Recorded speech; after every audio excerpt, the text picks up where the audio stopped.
Hello and welcome to the Spiritually Armored Podcast. My name's Jeremiah Settle and you're listening to the bonus content of the show. Have you ever heard of preventive maintenance or preventive maintenance checks and services, so PMs or PMCS?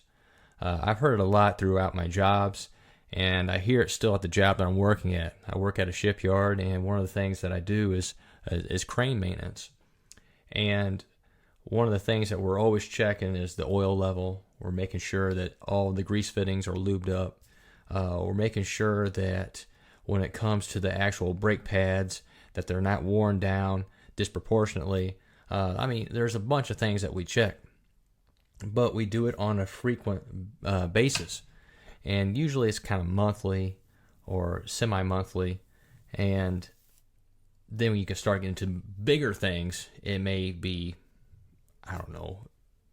every once a year or something of that nature. But what I'm trying to get at is it's necessary. It's necessary to make sure you check certain things to make sure that there's not a problem with your equipment. And one of the coworkers that I'm working with, and who's also kind of my mentor right now, he told me that the crane operation program at the yard was not very good at one time. It was because it was lacking a lot, and you had a lot of workers who did not properly check the equipment like they should. And so later on, they started developing a program and where they had set up for each crane certain things to check to make sure that it's been properly maintained. And he even said himself that properly maintained or PM'd equipment fixes a lot of problems in the long run. It prevents you from doing things that you don't want to have to do or things you don't want to have to work on. And also, just the biggest deal is it prevents major catastrophes out on the yard, and that's what you don't want. And it had me thinking, how often as Christians do we PM ourselves? How often do we do our preventive maintenance checks and services? And I thought about 2 Peter. And 2 Peter chapter 1, Peter kind of gives some PMs that we need to go through.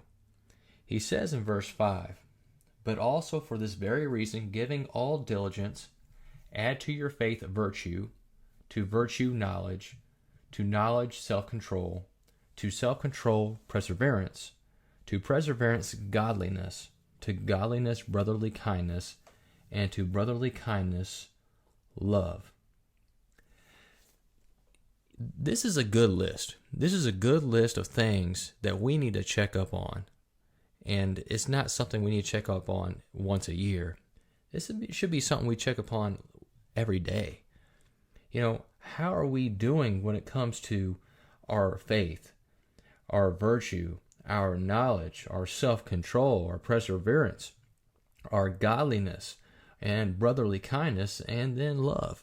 How are we doing in those areas? I like how it says in verse 8, "For if these things are yours and bound, you will be neither barren nor unfruitful in the knowledge of our Lord Jesus Christ." And if you think about all these virtues right here that Peter just listed, there's 7 of them. And as we see in Scripture, sometimes numbers can be symbolic. And so if we picture these 7 virtues all being combined together, what does that equal? That equals completeness, as we see in Scripture. But I like what my friend was saying and how it was preventive maintenance prevents big problems in the long run. And that's the same thing for us as Christians. If we're keeping on top of these things, if we're constantly doing preventive maintenance on ourselves like we should be doing through the Word of God, we're not going to have issues in the long run. Especially the issue of maybe not being ready to stand in front of Christ or God on the day of judgment. And that's why I see in verse 9, "For he who lacks these things is short-sighted, even to blindness, and has forgotten that he was cleansed from his old sins. Therefore, brethren, be even more diligent to make your calling and election sure. For if you do these things, you will never stumble. For so an entrance will be supplied to you abundantly into the everlasting kingdom of our Lord and Savior Jesus Christ.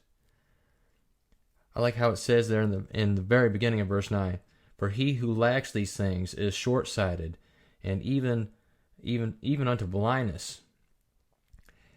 Someone told me one day that this was kind of like a picture of you driving like 90 miles an hour on a bridge that's been shut down because the other end of it is chopped off, and you have a blindfold on, and you're just speeding all the way through because you refuse to take off that blindfold.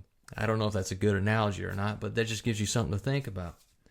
So if we're not constantly doing the preventive maintenance that we need, we're short-sighted. And then we are not, as it says, and we have forgotten that we were cleansed from our old sins.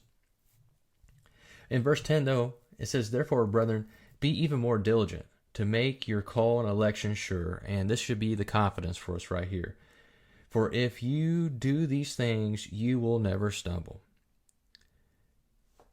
If we're taking the time to do some preventive maintenance on ourselves through God's Word, and we're trying to perfect these virtues that Peter lists, we're going to have confidence on the day of judgment, and that's what we want.